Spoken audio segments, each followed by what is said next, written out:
देश में दो खाड़ियां पाई जाती है, एक खंभात की खाड़ी, एक बंगाल की खाड़ी। तो मैं आपको बता दूं, जो गुजरात से लेकर जो ये हिस्सा है, इसे अरब सागर भी कहते हैं, अरब महासागर। वैसे जो नीचे आ गया ये इंडियन ओशन है, हिंद महासागर है, हिंद महासागर, लेकिन इसको अरब महासागर कहते हैं। जो ये एरिया है ये अरब महासागर का एरिया पड़ता है।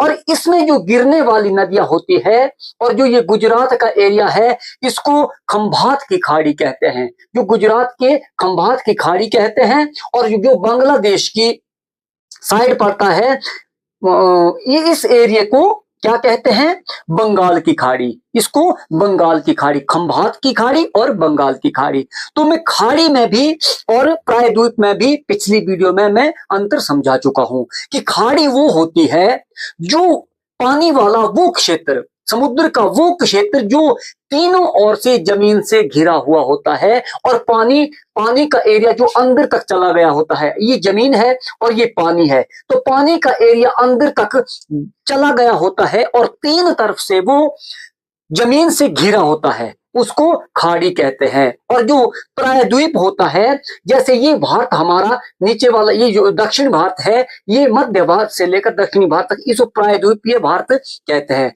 क्योंकि प्रायद्वीप वो होता है जमीन का वो हिस्सा जो समुद्र में तीन तरफ से समुद्र से घिरा हो और एक तरफ वो जमीन से जुड़ा हुआ हो, उसे प्रायद्वीप कहते हैं। खैर आगे बढ़ते हैं। तो सबसे पहले मैं बताऊंगा आपको कि जो खाड़ी, बंगाल की खाड़ी है, बे ऑफ बंगाल, उसमें गिरने वाली नदियां कौन कौन सी है। अगर मैं खंभात की खाड़ी और बंगाल की खाड़ी को एक साथ बता दूंगा तो यहां पर एकदम खिचड़ी हो जाएगी, क्योंकि मैं स्पष्ट यहां पर लिख नहीं पाऊंगा। इसलिए मैं आपको आज बंगाल की खाड़ी में जो गिरने वाली नदियां होती है उनके बारे में बताऊंगा। अगली वीडियो में मैं आपको खंभात की खाड़ी और जो अरब सागर है उसमें गिरने वाली नदियों के बारे में बताऊंगा। तो सबसे पहले जो गंगा नदी है, गंगा नदी आती है और फिर आकर ये दो भागों में बढ़ जाती है। जब ये दो भागों में बढ़ जाती है पश्चिम बंगाल में दो भागों में बढ़ जाती है, फरक्का में दो भागों में बढ़ जाती है, और एक भाग इसका बांग्लादेश चला जाता है और एक भाग इसका नीचे चला आता है अपने कोलकाता से होते हुए ये बे ऑफ बंगाल में ये गिर जाता है। और दुनिया का सबसे बड़ा डेल्टा जो है वो गंगा नदी, और जब ब्रह्मपुत्र और गंगा नदी मिलती है तो उस नदी के मुहाने पर दुनिया का सबसे बड़ा डेल्टा सुंदरबन डेल्टा पाया जाता है। वहां पर सुंदरबन डेल्टा बना हुआ है। तो सबसे पहले जो नदी आती है, एक आती है हुगली नदी,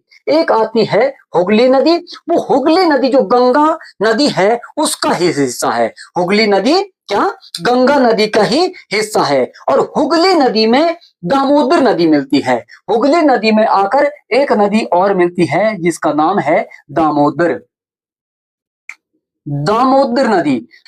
नदी हुगली नदी की सहायक नदी है। और ये फिर ये खंभात नहीं, सॉरी, बे ऑफ बंगाल की खाड़ी में आकर गिर जाती है। और गंगा नदी की ये सहायक नदी है। और गंगा नदी जब फरक्का में बढ़ जाती है तो इसको क्या कहते हैं? हुगली नदी। और जो बंगाल की साइड, ये बांग्लादेश की साइड जाती है, उसे क्या कहते हैं? पद्मा नदी। उसे पद्मा नदी के नाम से जाना जाता है। दामोदर नदी सबसे पहले मिलती है बंगाल की खाड़ी में, दामोदर नदी हुगली नदी के साथ